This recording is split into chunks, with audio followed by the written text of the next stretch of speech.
எனக்கு பிரியமான சகோதர சகோதரியே, இயேசு கிறிஸ்து 40 நாள் இந்த வனாந்தரத்தில் சோதிக்கக்கூடியாக அனுப்பின காரியங்களை பற்றி தொடர்ந்து பார்த்தா, வனாந்தரங்கிறது ஒரு மனிதனை உருவாக்குற இடத்துல கடவுள் கூடயே இருந்து உருவாக்குவார். அதை பார்த்தோம்.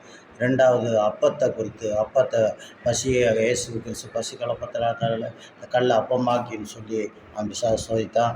அப்போ மனிதனோட அப்பத்தினால் அல்ல, தேவனோட வசனத்தினால் பிழைப்பான்னு சொல்லி வசனம் கொண்டு சாத்தானை ஜெயிக்க, நம்ம வாழ்க்கையை ஜெயிக்க, அவர் வசனத்தை அந்த இடத்துல எத்தனை சூழ்நிலை வந்தாலும் அதை கொடுத்து நம்மளுக்கு ஜெயிக்க வரம் கொடுத்தார்.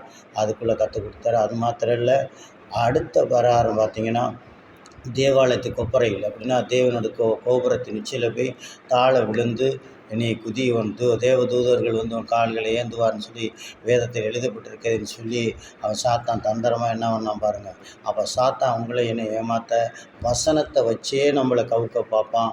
நம்மளை ஆண்டவரோட தூரமாக்க, அவிசுவாசமாக்க, பரீட்சை பார்க்க பல தொந்தரவுகள் பண்ணுவான். அப்போ அதுக்கு தான் சொன்ன, தேவனாய் கர்த்தரை நீ பரீட்சை பார்க்காம இருப்பாரான்னு சொல்லி ஆண்டவர் அந்த சாத்தானை. அப்போ பரீட்சை பார்க்குறது, நீ பாருங்கள், இஸ்ரவேல் ஜனங்களை பார்வோன் என்ன பண்ணான், 40 வருஷமாக பரீட்சை பார்த்தான், சோதனை பண்ணி கொடுமை பண்ண கடவுள் காப்பாற்றுவாரா, என்ன பண்ணுவார், கடவுள் காப்பாற்றட்டுன்னு சொல்லி பல வகையில் அங்கே இஸ்ரவேல் ஜனங்களை சோதித்து பரீட்சை பார்த்தான். ஆனால் கர்த்தர் அவனை சேனையை கவுத்து போட்டு இஸ்ரவேலை மீட்டு எடுத்தார். அதை சாத்ராக் மேசாக்களை பொடிச்சலை வணங்க சொல்லி அவன் பரீட்சை பார்த்து அவன் தேவன் காப்பாற்றுவாரான்னு அவங்க தேவனுக்காக வைராக்கியம் பாராட்டினபடியா கர்த்தரை பரீட்சை பார்க்கல. அவங்க தான் பரீட்சை பார்த்தாங்க, உலக ஜனங்கள்.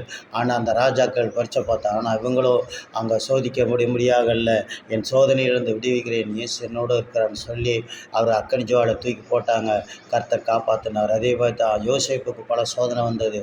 ஆனாலும் கூட யோசேப்பு எனக்கு கொடுத்த தரிசனம் நிறைவேற வரைக்கும் கடவுள் தரிசனம் கொடுத்தார், அவன் கூட தான் இருப்பார்னு சொல்லி எத்தனை அவமான நிந்தைகள் வந்தாலும் கர்த்தரை பரீட்சை பார்க்கல, பிரம்புது காட்டி பின்னாடி போகலை. ஆண்டவர் ஜெயிக்க உதவி செய்தார். அதே போல தான் உங்களுக்கு எனக்கும் அப்போஸ்தலர்கள், மிஷினரிகள் எத்தனையோ பரீட்சை பார்த்தாங்க உலக மனிதர்கள்.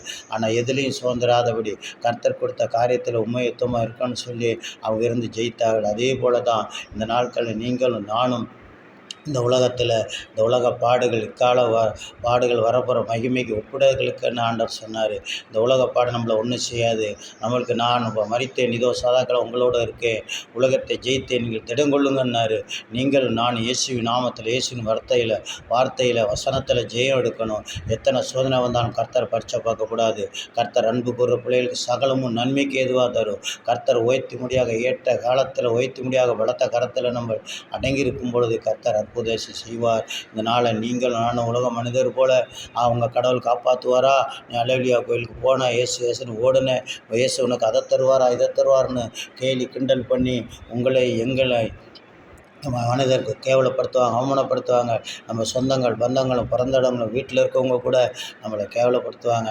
சபைக்கு உடனே ஏசப்பா உன்னை காப்பாற்றுவாரா, உன் படிப்பில் ஒன்று இல்லாமல் ஆக்க போகிறாரு, உன் தொழிலில், உன் ஊழியத்தில் ஒன்றும் இல்லாமல் ஆக்க போகிறாரு, நீ அவரை நம்பி ஒரு பிரயோஜனம் இல்லை, அவரை விட்டுட்டு வா, பழைய காரியங்கள் இருக்கலான்னு சொல்லி உங்களை என்னையும் வேதனைப்படுத்துவாங்க, மனமடிவாக்குவாங்க.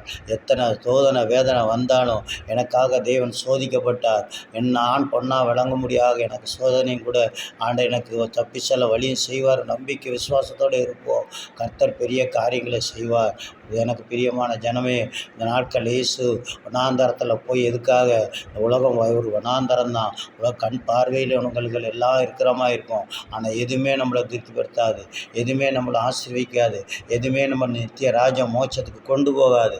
அதனால தான் அந்த வனாந்தரத்தில் இயேசு ஜெயித்தார், வனாந்தரத்தை ஜெயித்தார். வனாந்தரத்தில் வருகிற சோதனை ஒரு மனிதனுக்கு களைப்பு வேதனை வரும்பொழுது 3 காரியம். ஒன்று, ஆகாரத்தினால கஷ்டப்படும். ஒன்று, இந்த பரீட்சை இது என்ன விட்டுட்டாரோ போயிட்டாரோன்னு சொல்லி வரும். எந்த சூழ்நிலையும் பயப்படாதபடி கர்த்தர் பெரிய காரியங்களை செய்வார். இந்த சத்தத்தை கேட்குற சிறிய பெரிய ஒவ்வொருத்தரையும் கர்த்தர் இயேசுவின் நாமத்தில் ஆசீர்வதிக்கப்படுவோம். கர்த்தர் வருகைக்குள்ள அடையாளம் அனைத்தும் நடந்து கொண்டிருக்கு. எதையும் பயப்படாதீங்க. கர்த்தர் நம்மளுக்காக யாவும் செய்து முடித்துட்டார்.